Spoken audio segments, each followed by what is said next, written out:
de este libro de Mateo. En este capítulo hablaremos de las motivaciones internas que regulan las expresiones exteriores de justicia en el trato con nuestro semejante, como son la limosna, la oración, el ayuno y las riquezas. Hablaremos también de la relación con Dios del ciudadano del reino de los cielos. Consideremos en primer lugar el motivo y el método de dar limosna. El capítulo 6 del Evangelio según San Mateo trata la parte externa de la religión. En el capítulo 5, el rey hablaba de la justicia que deben poseer sus súbditos. Debe ser una justicia que supere la justicia de los escribas y los fariseos. Ahora bien, es verdad que ellos tenían una justicia religiosa. El fariseo Nicodemo era un hombre religioso muy destacado. En realidad, no se puede encontrar mucho que criticar en cuanto a él. Pero nuestro Señor le dijo, «Os es necesario nacer de nuevo». Así lo vemos en Juan capítulo 3, versículos 1 al 8. Debemos tener una justicia superior a la de los escribas y fariseos, y a esa solo se llega confiando en Cristo. Ahora, aquí en el capítulo 6, Mateo habla de la justicia que los súbditos del reino deben practicar. La motivación, por supuesto, es lo importante en lo que usted y yo hacemos para Dios. Ninguna consideración ajena puede entrometerse aquí. Estas cosas quedan entre usted y su Dios. Las cosas que se mencionan en este capítulo son la limosna, la oración, el ayuno, las riquezas y la preocupación y cuidado del futuro. Estas son consideraciones prácticas.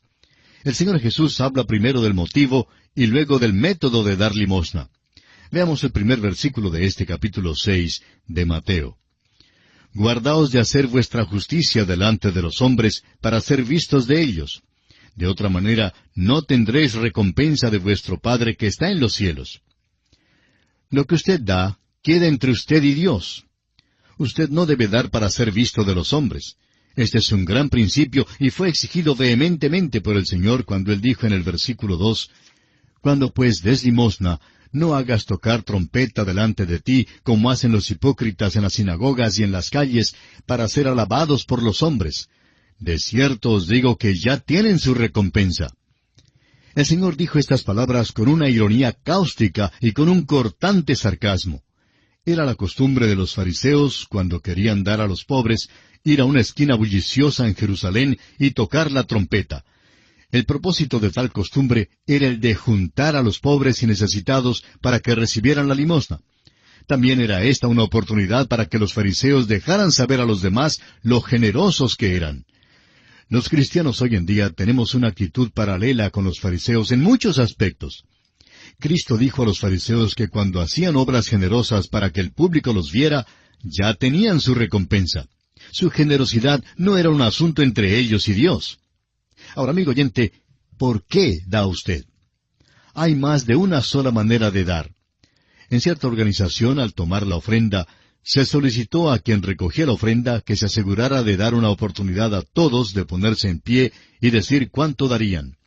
Por ejemplo, debía decir, ¿cuántos darían $100? Al preguntar por qué era necesario tomar la ofrenda de esa manera, se le dijo que cierto hombre asistiría, y él solo daría $1 si se tomaba la ofrenda así de la manera corriente. Pero que si se hacía la pregunta de cuántos darían $100, era más que seguro que este hombre daría esa cantidad. Amigo oyente, tenemos que decir que aquel hombre ciertamente tocó su trompeta. Hay otras personas que dan cheques de mucho dinero, pero lo que pasa es que siempre desean entregarlos personalmente. Había un hombre en una iglesia que siempre entregaba un cheque al predicador antes de que éste subiera al púlpito. Pensaba que eso estimularía lo suficiente al predicador como para mencionarlo. Un amigo de este hombre vino cierto día y dijo al predicador, «Fulano de tal está muy perturbado». Siguió explicando que era porque el predicador no había hecho mención del cheque de mucho dinero que este hombre le había entregado el domingo pasado. «Esto es correcto», contestó el predicador, y explicó el motivo para no mencionarlo. Dijo, «Su amigo es un hombre de amplios recursos, y el cheque que me dio en relación a lo que tiene no fue tanto.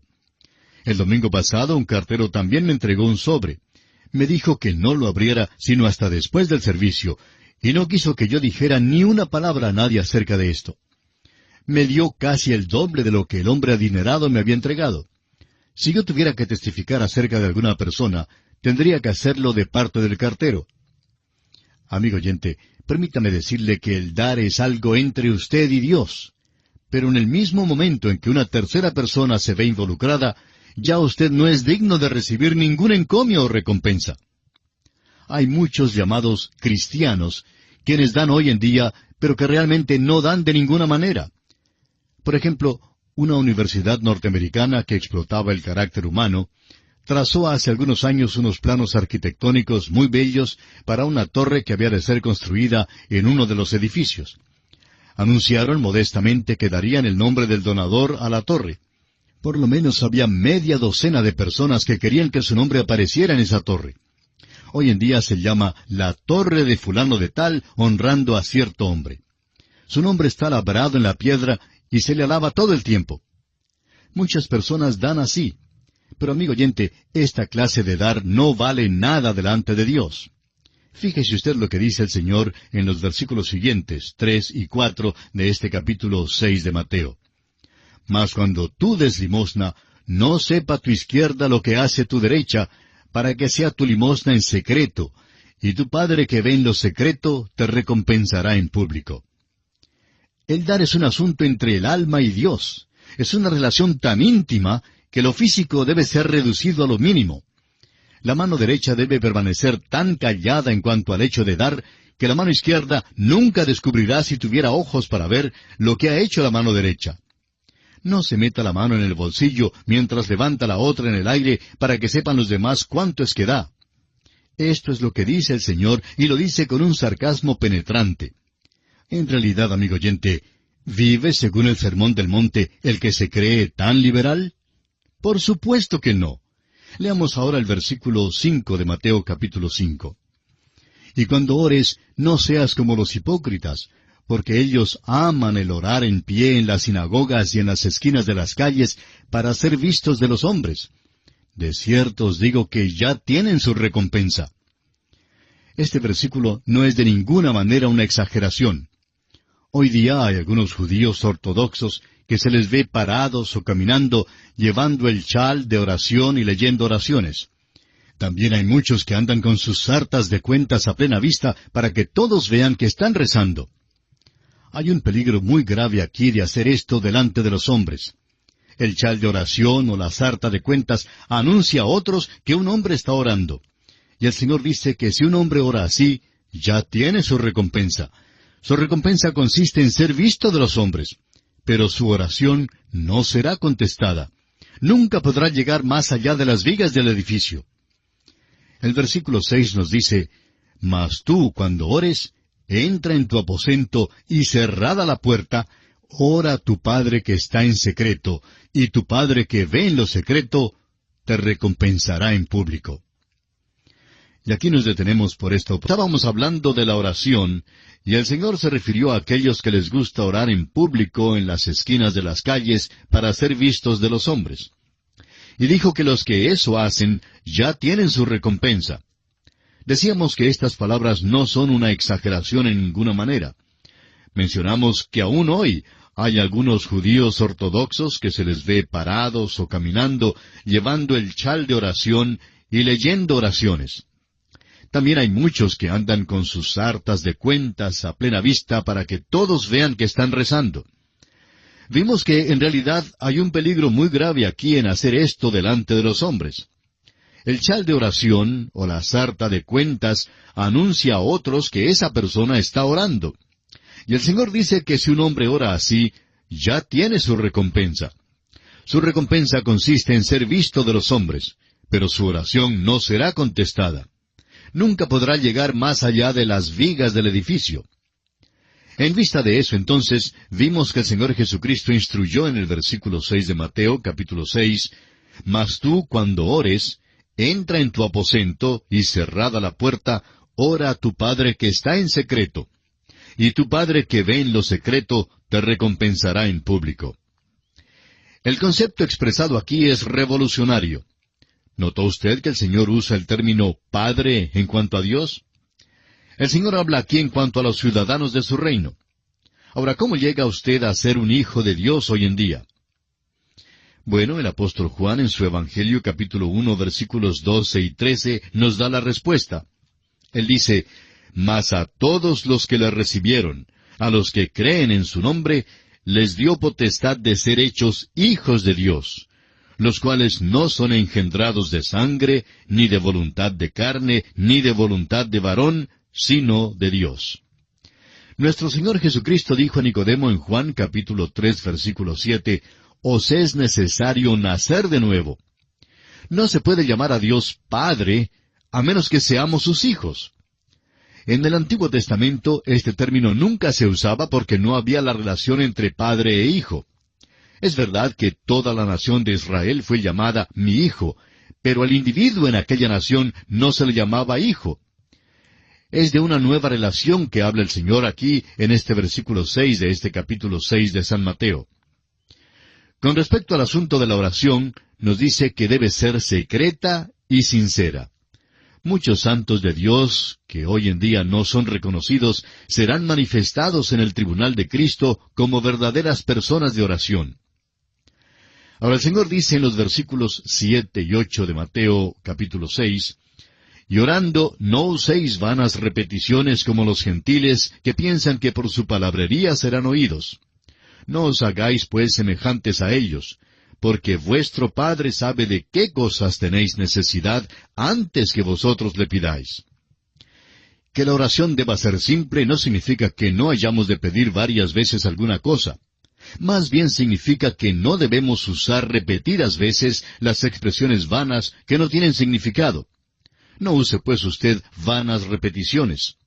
Lleve al Señor lo que tenga en su corazón. Él sabe lo que usted necesita antes de que se lo pida, pero Él quiere que usted se allegue a Él y le pida. En los versículos 9 al 13 de Mateo capítulo 6 nos da un modelo de cómo orar. Dice así, «Vosotros pues oraréis así, Padre nuestro que estás en los cielos, santificado sea tu nombre. Venga tu reino, hágase tu voluntad como en el cielo, así también en la tierra. El pan nuestro de cada día, dánoslo hoy. Y perdónanos nuestras deudas, como también nosotros perdonamos a nuestros deudores. Y no nos metas en tentación, mas líbranos del mal. Porque tuyo es el reino, y el poder y la gloria, por todos los siglos. Amén». Mirando más de cerca la construcción de esta oración modelo, encontramos que hay dos divisiones principales. Hay aquella parte cuyo tema es la gloria de Dios. Venga tu reino, hágase tu voluntad como en el cielo, así también en la tierra. Y luego tenemos aquella otra división que trata de las necesidades de los hombres. El pan nuestro de cada día, dánoslo hoy. Amigo oyente, el reino de Dios es una cosa progresiva y creciente. Isaías el profeta dijo, «Lo dilatado de su imperio y la paz no tendrán límite». Nuestro criterio es que este reino crecerá durante toda la eternidad. Será una de sus glorias. No habrá nada estático ni estéril en cuanto a este reino, y creemos que esto se define en nuestra petición, «Venga tu reino». Cuando oramos, «El pan nuestro de cada día, dánoslo hoy», reconocemos que Dios es el dador de todo. Tras el pan está la harina nívea, y tras la harina el molino, y tras el molino está el trigo y la lluvia, el sol y la voluntad del Padre. Sin embargo, en nuestra era debemos recordar que Dios no ha dicho que no sufriríamos. Ha dicho que suplirá hoy día el pan espiritual para todos los que desean tenerlo y que reconocen su necesidad. Dios nos provee con pan espiritual porque Él dice, «Bienaventurados los que tienen hambre y sed de justicia». Aquellos son los que serán saciados. Ahora, «Y no nos metas en tentación, mas líbranos del mal». Amigo oyente, Dios no tienta a nadie. De modo que nuestra oración es que cuando somos tentados, Dios nos proteja del poder de esa tentación y no permita que seamos presa del maligno. No significa que Dios nos guardará de toda tentación, sino que cuando seamos tentados y estemos en medio de ella, Dios nos librará de su poder maligno y esclavizante. Hemos visto, pues, que nuestra oración debe ser marcada por su simplicidad y sinceridad, según los versículos 6 y 7, y que el Señor nos da un modelo de la oración en los versículos 9 al 13. El Señor sigue ahora el asunto del ayuno en los versículos 16 al 18 de Mateo capítulo 6. Cuando ayunéis, no seáis austeros como los hipócritas, porque ellos demudan sus rostros para mostrar a los hombres que ayunan. De cierto os digo que ya tienen su recompensa. Pero tú, cuando ayunes, unge tu cabeza y lava tu rostro, para no mostrar a los hombres que ayunas, sino a tu Padre que está en secreto. Y tu Padre que ve en lo secreto, te recompensará en público. Preguntamos, ¿es para hoy en día el ayuno? No hay instrucción específica dada al cristiano en cuanto al ayuno. Sin embargo, hay valor en ello si un cristiano lo hace para el Señor sin divulgarlo a otros. El hecho es que cualquier sacrificio externo que haga un cristiano pierde su valor cuando se hace delante de los hombres. Estas son relaciones íntimas y personales con el Padre, que también son sagradas y deben ser guardadas así. De otra manera, llegan a ser profanas y comunes. Ahora, en los versículos 19 al 24, el Señor vuelve al asunto del dinero. Esto es algo que a muchas personas no les gusta que el predicador hable. Leamos entonces los versículos 19 al 24 de Mateo capítulo 6. No os hagáis tesoros en la tierra, donde la polilla y el orín corrompen, y donde ladrones minan y hurtan, sino haceos tesoros en el cielo, donde ni la polilla ni el orín corrompen, donde ladrones no minan ni hurtan. Porque donde esté vuestro tesoro, allí estará también vuestro corazón. La lámpara del cuerpo es el ojo. Así que si tu ojo es bueno, todo tu cuerpo estará lleno de luz. Pero si tu ojo es maligno, todo tu cuerpo estará en tinieblas. Así que si la luz que en ti hay es tinieblas, ¿cuántas no serán las mismas tinieblas? Ninguno puede servir a dos señores, porque o aborrecerá al uno y amará al otro, o estimará al uno y menospreciará al otro. No podéis servir a Dios y a las riquezas.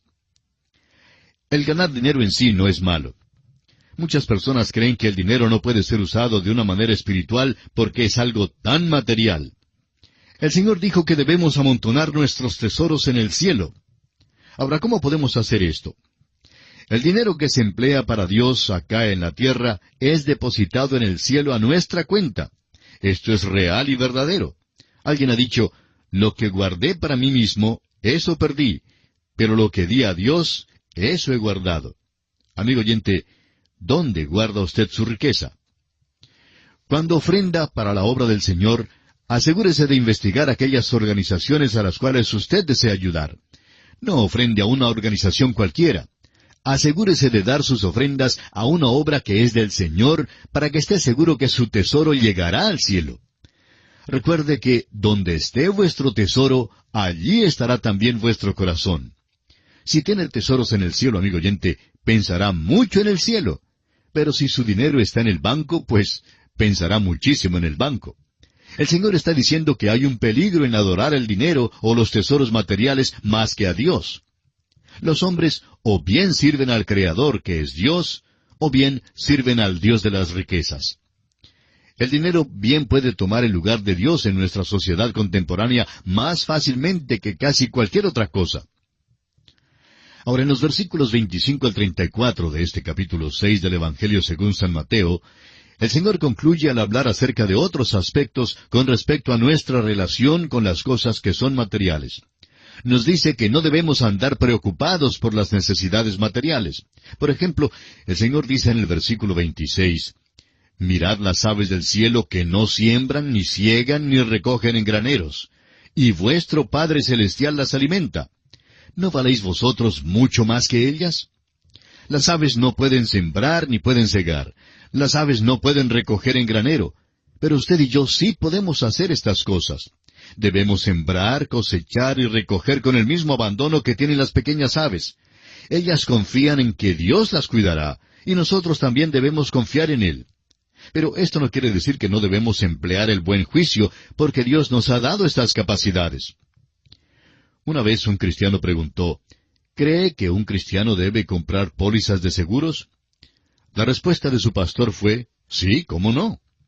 El sistema de seguros es un medio que tenemos hoy en día para aliviar nuestra preocupación en cuanto al cuidado de nuestras familias y de nosotros mismos.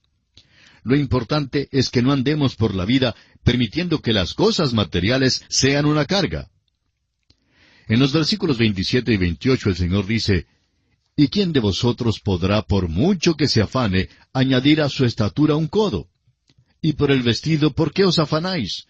Considerad los lirios del campo, cómo crecen, no trabajan ni hilan. En estos versículos se hace la pregunta, ¿por qué os afanáis por el vestido? Piensa en el tiempo que tanto hombres como mujeres consumen cuando salen a comprar ropa. Y casi todo el mundo ha dicho alguna u otra vez, no puedo salir esta noche porque no tengo el vestido o el traje adecuado. Bueno, considere usted los lirios del campo. Ellos no pueden trabajar ni hilar, y sin embargo, Dios cuida de ellos. Como seres humanos podemos trabajar e hilar y debemos hacerlo. El problema aquí es con la preocupación excesiva en cuanto a estas necesidades. Dios puede vestir la hierba del campo que hoy es y mañana no es. Dios bien puede cuidarlo a usted también, amigo oyente. Esta idea de estar demasiado preocupados por las cosas del mundo no debe ser la meta de su vida. Debe mejor buscar primeramente el reino de Dios y su justicia, y luego, como Dios cuida de las flores y las aves, cuidará también de usted. Ahora los versículos 31 al 33 revelan que no debe usted entregar toda su vida y pensamiento a la preocupación por las necesidades de la vida. Ponga a Dios primero en su pensamiento y en sus planes. Leamos ahora estos versículos. No os afanéis pues diciendo, ¿qué comeremos, o qué beberemos, o qué vestiremos? Porque los gentiles buscan todas estas cosas, pero vuestro Padre Celestial sabe que tenéis necesidad de todas estas cosas. Mas buscad primeramente el reino de Dios y su justicia, y todas estas cosas os serán añadidas. Ahora el versículo 34 nos provee otra dosis de esperanza. Leamos este versículo 34. Así que no os afanéis por el día de mañana, porque el día de mañana traerá su afán. Basta a cada día su propio mal. Alguien sabiamente ha dicho una vez, hoy es el mañana del que nos preocupamos ayer.